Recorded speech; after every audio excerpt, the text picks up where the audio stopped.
Apa pendapat Ustaz tentang orang yang pergi berubat dekat Darushifa untuk gangguan makhluk halus? Pandangan saya berkaitan tentang klinik perubatan dengan Al-Quran. Klinik perubatan dengan Al-Quran sangat jelas. Iaitu saya tidak bersetuju dengan pembinaan itu. Pembinaan itu saya tak setuju. Tetapi perbezaan pendapat kumpulan-kumpulan umat Islam dalam hal ini juga sangat jelas. Sehingga saya ingat Dr. Luqman yang sekarang jadi mufti wilayah Persekutuan.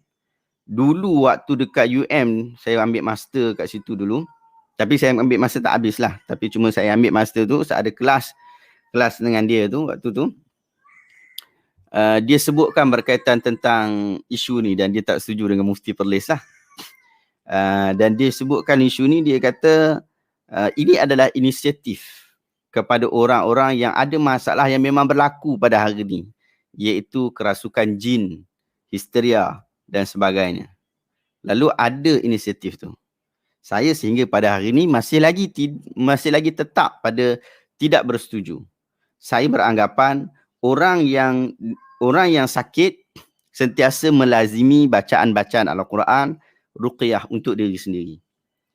Saya menyatakan hal seperti itu. Orang-orang salih yang berada di sekitar boleh membaca ayat-ayat ruqyah yang untuk moga-moga kebaikan kepada orang tu.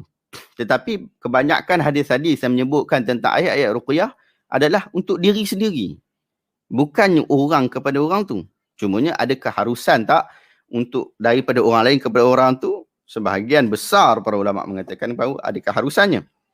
Tetapi bila perkara ini berkaitan tentang perkara ghaib, bahkan sakit-sakit apa pun, maka kita yang pertama sekali kita ruqyah diri kita sendirilah. Maksud kita baca Quran, orang sakit, bila awak sakit lagi lah kena awak banyak baca Quran. Bukan jadikan Quran itu sebagai tangkal. Kemudian dalam tempoh yang sama, dapatkan rawatan-rawatan yang bersifat praktikal. Rawatan-rawatan yang bersifat zahir. So dapatkanlah kalau kita kata sakit histeria atau sebagainya, bawalah pergi jumpa doktor, psikiatris dalam hal berkenaan. Kenapa bawa pergi jumpa ustaz padahal kita pun belum tahu? Ustaz pun tak tahu tentang perkara ghaib dan dia nak dakwa ini adalah perkara ghaib. Kenapa tak pergi hantar kepada ustaz? Patut hantar kepada doktor lah. So pandangan saya berkaitan tentang hal ini jelas. So pada saya, Darushifa ke, Daru apa ke, pada saya, pandangan saya adalah tidak harus untuk dibina klinik-klinik seperti itu. Sebab apa?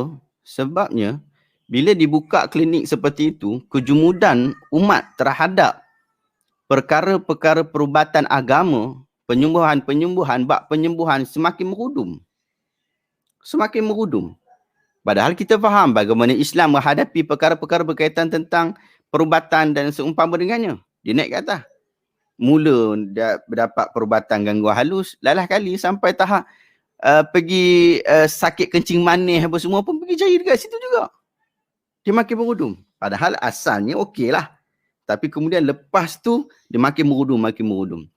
Dia dia menjadi ejen kepada kejumudan. Dan inilah pendapat yang dibawa oleh beberapa ulama moden, terutamanya yang sangat dikempen oleh Dr. Yusuf Al-Qaradawi. Kalau kita baca buku-buku Dr. Yusuf Al-Qaradawi, dia sangat menentang hal-hal seperti ini. Buku dia Khitabun al-Islami fil Asr al-Ulamah, komunikasi Islam dalam dunia tanpa sepadan, menjelaskan secara khusus berkaitan tentang isu ini yang dia tak setuju dengan wujudnya klinik perubatan menggunakan Al-Quran. Wallahu ta'ala a'lam.